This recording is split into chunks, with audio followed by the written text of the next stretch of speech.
Okay, so in the last tutorial, we began to examine how to give limited administrative functions to your end users by using Visual Basic commands attached to buttons on custom forms, and that way, even without access to the ribbon or access to the list of objects, they can still do things such as run queries because you've used a Visual Basic command that gives the equivalent of that task. So let's build on that. In this one, we're going to look at a command called TransferSpreadsheet. And what it does is it automatically exports the results of, say, the content of a table or the results of a query. Now, the reason why you'd want to do this, because right now we said that if you do all reports and you run this, okay, you could just click, copy, and paste. Well, that's okay if it's just a couple of rows and you're just doing a quick data grab for your own use. But say you need to have a file saved to an exact location with an exact name every time you run this, because maybe there's someone else downstream of you that also has a database that goes out to that network location and looks for that file you created. We don't want to be manually copying and manually creating a file and manually naming it, because if there's even one letter off, then that process that's downstream of you might not work. So let's create a modification. A modified version of this. So we're going to keep this one, but we're going to create a new one that does just that. Rather than opening the results, it's not going to open the results in front of you. It's just going to go out and save it to that network location. So let's go to Design View, and on the Design tab, we're going to create another button. Now, the actual layout of this isn't going to look that great, because this is just looking at functionality. You can come back and clean this up and make it neat and pretty. I just really want to get into the actual functioning. So hit cancel, and then make sure that the new button is highlighted. We're just going to make a couple quick changes and then get into the Visual Basic.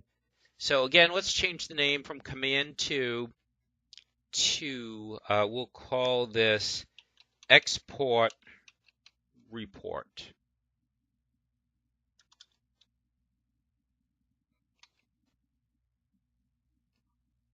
So maybe a better name for this one, rather than EOD cases, maybe the form itself would be called EOD cases, and this one would be Open Report, and this one would be Export Report. So again, you want to be try to be as precise as possible. So we'll call it Export Report. As you can see, it just changed. Now what we're going to do is we're going to go to event like last time, on click, going to click on the ellipsis. This time we're not going to do the macro building. I was just trying to demonstrate that there's a couple ways to skin a cat. I'm not going to do the macros again. Unless you want me to, just let me know and I can, but otherwise we're just going to do the Visual Basic. So click on OK. Now here's how this looks. So DO CMD dot transfer, and there it is, transfer spreadsheet, and a space. Now you have to state if you're trying to import or export.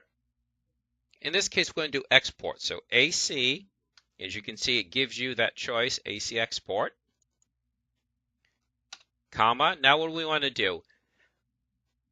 You might want to keep a list handy of what format you want, but if you ever forget, you can just do an export and see what the final what the format of the file is. Is it XLS? Is it XL? XLSX, XLM. So, anyways, we'll just do 12. And the table name, although in this case it's not a table, it's actually a query. So quote, and it is EOD underscore report. Now, next you have to say where it's going. Just going to copy this from a text file.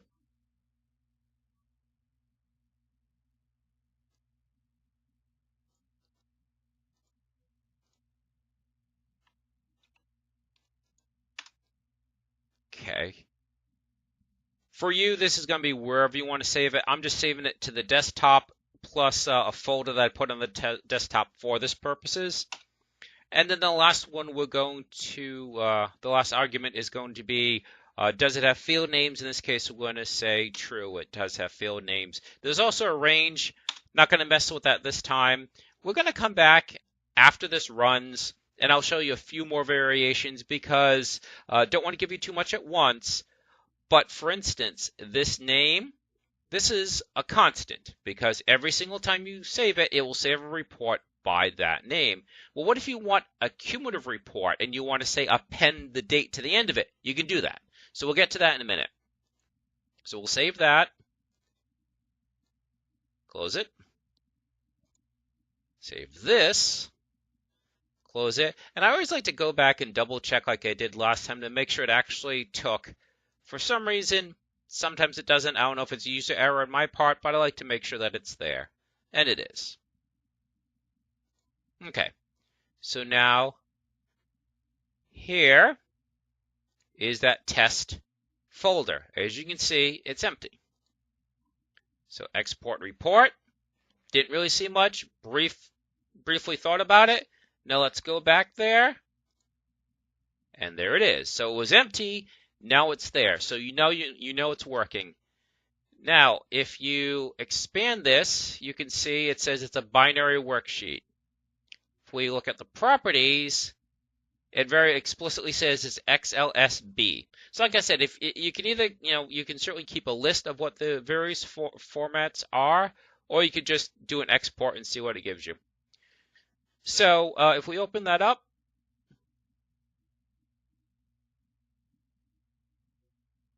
as you can see, it did indeed work. Okay, so let's close that. And let's again go back to View, Design View. Click on the ellipsis. And since it's already code attached to it, it no longer gives you the choice. It jumps right into it. So now we said that we're going to make some changes. We said, what if you want to modify the name of the report and have, say, the date appended to it? Again, that downstream process may also have a similar functionality where it looks for a name plus a date. So how do we do that? So what we do is we have to modify this. So after that, we add. Now, your initial instinct may be just to put date in here. So let's show you why that won't work. So we'll put in the ampersand in the word date. Okay, and we'll save it. Now, technically, this function works. What you're doing here is known as concatenation. You're combining two strings together. Or actually, well, in this case, it's a date, it's a variable, but still you're concatenating it with this constant, with this string. So watch what happens, and you'll see why it won't work.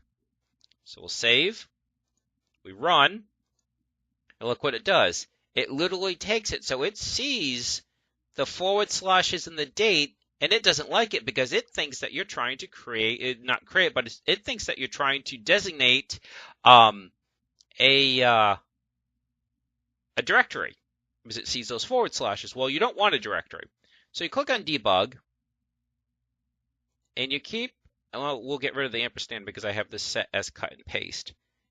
And you do this instead.